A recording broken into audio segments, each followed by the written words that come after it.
The red Ferrari rested in silence beneath the underground lights of Orion Motors headquarters, its body flawless, its presence powerful yet lifeless. It had once ruled the open road, but now it sat still like a proud animal, refusing to move. The car belonged to Elena Moore, the CEO of Orion Motors, a woman known for calm strength, sharp vision, and a rise that many called impossible. She had built her life step by step from nothing, and the Ferrari was more than metal and speed. It was proof that she had survived and succeeded.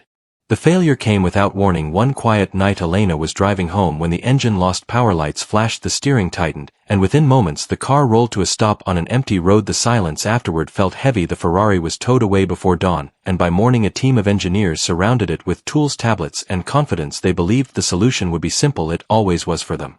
Days passed as machines were tested, systems scanned, and parts replaced. Every attempt ended the same way. The engine would respond briefly, then shut down as if refusing to cooperate. The fault codes made no sense. Data pointed in different directions, and no clear answer appeared. Engineers grew tense, voices lowered, frustration spread quietly through the garage. Elena visited often. She stood near the car, listening to updates, watching the expressions of experts slowly change from confidence to doubt. She did not accuse or demand, but her silence carried weight. The Ferrari had become a challenge to the company itself, a symbol of failure hidden beneath layers of technology and pride. More specialists were called. Software experts flew in from far cities. Senior consultants joined video meetings, whiteboards filled with diagrams. None of it worked. Each failure felt heavier than the last, until finally someone spoke the truth. The problem was beyond their understanding. The Ferrari could not be fixed. Word spread through Orion Motors. The CEO-owned car was broken beyond repair. People whispered in hallways, some avoided eye contact, others joked quietly to ease tension, but the truth was clear. Even the best minds could not solve it. That was when an unlikely suggestion surfaced during a late discussion. A junior technician mentioned a small mechanic shop near the industrial edge of the city. The place was old, unnoticed, and far from the polished world of Orion Motors. The owner, Daniel Reed, had no degree from famous schools, no social media presence, and no interest in attention. He fixed cars. Others abandoned trucks, old sedans, and machines that refused to die. The idea was met with disbelief. Some laughed, others dismissed it instantly. A man like that could not solve what global experts failed to fix. Still, with no options left, Elena listened carefully. She asked one simple question: has anyone tried him before? The room fell silent. The decision was made quietly. The Ferrari would be transported at night. No announcement, no expectations, just one last attempt. Daniel Reed looked up when the flatbed arrived. His shop smelled of oil, metal, and time. Tools lined the walls, worn but well cared for. He watched as the Ferrari was lowered slowly, its red surface reflecting the dim light. He did not smile or ask about its value. He walked around it once, touched the hood gently, and nodded. "Leave it here," he said. 2 days. The engineers exchanged doubtful looks. Elena studied him closely. His voice carried no excitement, no fear, only calm. She agreed, and left without another word. That night Daniel did not rush. He sat beside the Ferrari, listening to the quiet, feeling the shape of the problem without forcing it. He trusted his senses more than screens. He believed machines spoke in patterned sound, and silence. Most people simply did not listen. As the garage lights dimmed, Daniel began to work slowly, carefully, unaware that this single choice would soon change the path of everyone involved. The shop stayed quiet long after the city fell asleep, and Daniel remained beside the Ferrari with the lights low, and the door half closed. He did not touch the engine at first. Instead, he walked around the car again and again, running his hand along the frame, listening to the soft sounds the metal made as it cooled. He believed every machine carried a memory of what it had been through, and this one felt tired, not broken. It felt confused. Daniel opened the hood slowly and studied the engine without using any scanner. He traced each wire with his fingers and followed every connection, as if reading a story written in metal and heat. He noticed signs others ignored, marks left by hurried repairs, and changes made too fast with too much trust in screens. The Ferrari had been handled by many hands, each one skilled yet distant. None had truly listened.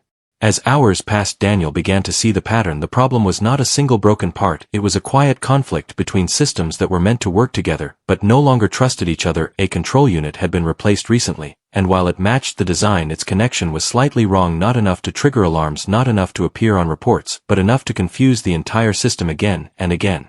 Daniel worked through the night, adjusting nothing, yet he wanted to be sure. When dawn came, he took a short rest, then returned with fresh focus. He rechecked his theory twice, then a third time. Only then did he begin to act. He adjusted the wiring by hand, restoring the natural order the engine expected. He secured each line carefully, as if calming something frightened. By the afternoon of the second day, the work was done. Daniel stepped back, wiped his hands, and looked at the Ferrari quietly. It felt different now, balanced whole. He reached for his phone and made a single call to Elena Moore. "You should come," he said. Elena arrived without an escort. She walked into the small shop and immediately felt the difference. The air was calm. The Ferrari looked alive again, though it had not yet moved. Engineers followed her in uncertain and silent. Daniel gestured toward the driver's seat and said nothing more.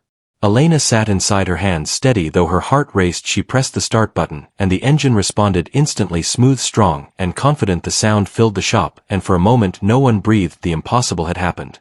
The engineers stared. Some stepped closer as if expecting the engine to fail again. It did not. Elena stepped out slowly, her eyes fixed on Daniel. She asked how he did it. "Machines talk," he said softly. "People forget how to listen." The moment changed everything. News traveled fast, though no one officially spoke about it. Within days, calls reached Daniel from suppliers, investors, and even rival companies. He ignored them all. Orion Motors offered him a position with high pay and status. Daniel refused without hesitation. He did not want an office or meetings. He wanted tools and freedom.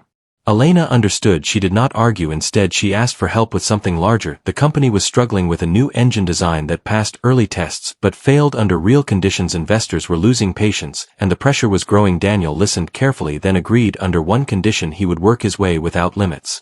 Inside the testing facility, Daniel found the same problem he had seen before: too much trust in data, not enough understanding of reality. The design trapped heat in places no sensor fully tracked. Over time, it weakened the core. Daniel changed very little, moving components, slightly adjusting airflow, removing unnecessary layers. When the engine ran again, it passed every test with ease. Elena watched closely over the following weeks. She noticed how Daniel spoke to young workers with patience and respect. She noticed how problems disappeared quietly around him. She also noticed something else: the company itself was changing. What began with a broken Ferrari was becoming something far greater, and none of them yet understood how deep that change would go. After the success of the new engine tests, the atmosphere inside Orion Motors began to change in a quiet but powerful way. Workers who once rushed only to meet numbers now slowed down to understand their work. Engineers who relied fully on screens started opening panels, touching parts, and listening. Daniel's presence shifted habits. Without orders or speeches, he never demanded attention, yet people followed him naturally because his results spoke louder than any title. Elena watched these changes closely from her office window, and during late walks through the production floors she noticed how Daniel stayed away from praise and avoided meetings whenever possible. He preferred the workshop where metal, heat, and sound told the truth. She saw young workers approach him with problems they were afraid to bring to managers, and Daniel always listened without judgment. He asked simple questions and guided them toward answers instead of giving commands. One evening, Elena invited Daniel to a quiet dinner away from the company lights. The place was simple and calm, and for the first time they spoke not as CEO and mechanic, but as two people who understood struggle. Daniel shared his past slowly. He once worked in a high-level research center where ideas mattered more than people. His designs solved major issues, but credit was taken by others. His name was erased while his work remained. After that, he chose silence over recognition and truth over titles. Elena listened without interrupting. She recognized the pain in his words because her own past was filled with moments of being ignored, underestimated, and dismissed. She understood why Daniel valued freedom more than status. That night she returned home thinking deeply about the future of Orion Motors and her role within it.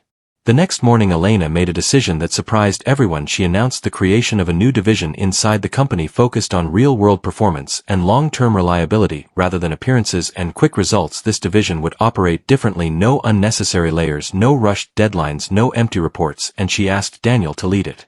The room fell silent when the announcement was made. Executives exchanged looks. Some questioned the choice quietly, others openly doubted it. A mechanic with no public reputation leading a core division felt risky to them, but Elena's voice was steady and final. She trusted results, not opinions. Daniel was hesitant at first. He did not want power or politics. Elena assured him the role would protect his way of working, not change it. After a long pause, he agreed under one condition: the team would be chosen based on skill and honesty, not rank or history. Elena accepted without hesitation. The new division began with a small group: engineers, testers, and technicians who cared more about understanding than proving themselves. Daniel worked beside them, not above them. He taught by example, showing how small, overlooked details often caused the biggest failures. He encouraged questions and welcomed mistakes as long as they led to learning. Slowly, the company reputation began to shift. Vehicles released under the new system showed fewer issues. Customer trust grew. Service costs dropped. Investors noticed. Competitors watched closely, trying to understand what had changed, but could not copy the culture behind it. Elena and Daniel developed a quiet partnership built on respect. They did not always agree, but they listened to each other. They shared the same belief that strength came from clarity and honesty, not control. The Ferrari remained in perfect condition, and Elena drove it often through quiet roads at night. It reminded her that the greatest turning points often arrived disguised as problems, and deep within Orion Motors, a stronger future was taking shape, guided by a mechanic who listened when others only looked. Time moved forward, and the changes inside Orion Motors grew stronger and deeper. The new division led by Daniel became the quiet heart of the company, where problems were solved before they became disasters. Workers felt pride again, not fear. Engineers trusted their own understanding, not just reports. The factory floors felt alive with purpose, and the tension that once filled meetings slowly faded away. Elena spent more time walking among her teams, listening instead of directing. She saw how people worked with care and spoke with honesty. The company numbers improved, but more important, trust returned. Customers spoke of reliability, and comfort. Investors spoke of confidence. The name Orion Motors began to stand for something solid, something real. Daniel never changed. He still arrived early and left late. He still wore the same work clothes and used the same tools. He avoided interviews and refused awards. He believed work mattered more than recognition, yet his influence reached every corner of the company through the habits he inspired rather than rules he enforced. One afternoon, a major industry event brought leaders and media from around the world. Elena was asked what saved Orion Motors from collapse. She paused, then answered simply. A man who listened. Her words surprised many, and cameras turned toward Daniel, who stood quietly at the edge of the crowd, uncomfortable with attention. He nodded once and returned to his team. Later that evening, Elena drove the Ferrari through an open stretch of road. The engine responded smoothly, the sound steady and strong. She smiled, not because of speed or luxury, but because of what the car now represented. It reminded her that progress began the moment she chose trust over pride and listening over control. Daniel stood outside his shop that night, looking at the city lights in the distance. He had never planned to change a company or influence an industry. He only wanted to fix what others could not, but sometimes simple honesty created ripples larger than ambition. Inside Orion Motors, a culture of care and clarity continued to grow, not driven by pressure or fear, but by understanding. The future felt steady and bright, built not on noise or promises but on quiet work done well by people who truly listened.